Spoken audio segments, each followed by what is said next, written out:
appreciated that. So that's my story of Breezy Point, Long Island. I'm not sure where it was. We lived in the Bronx, so we would just take the 1954 Chevrolet, blue and white, and we would go to Breezy Point. One time I stubbed my toe, and so my father had to pull me on the wagon to the doctor in Breezy Point.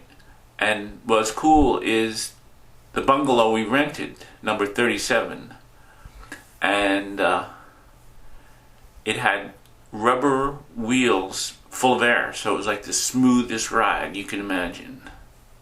I remember my father talking to men on the streets, and it was 1959, August 3rd, because that was the day that Hawaii became a state.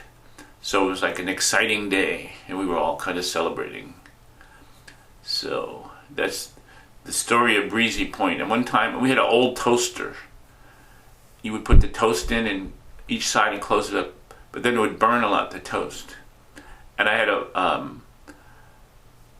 Welch's jelly, grape jelly jar, which was a glass, which I used for milk, and it was Barney Rubble from the Flintstones. So my name's Barney, so I loved, that was my favorite glass of milk.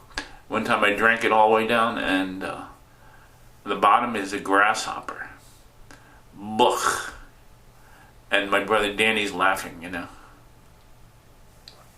So these are great stories I'm going to tell you about Breezy Point.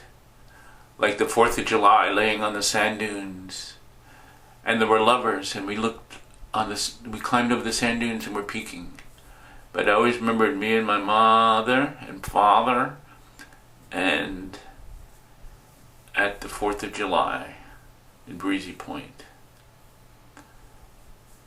And I met some kid from Flushing. He said he's from Flushing, so I asked my mother, "You ever hear of Flushing?" She goes, "No."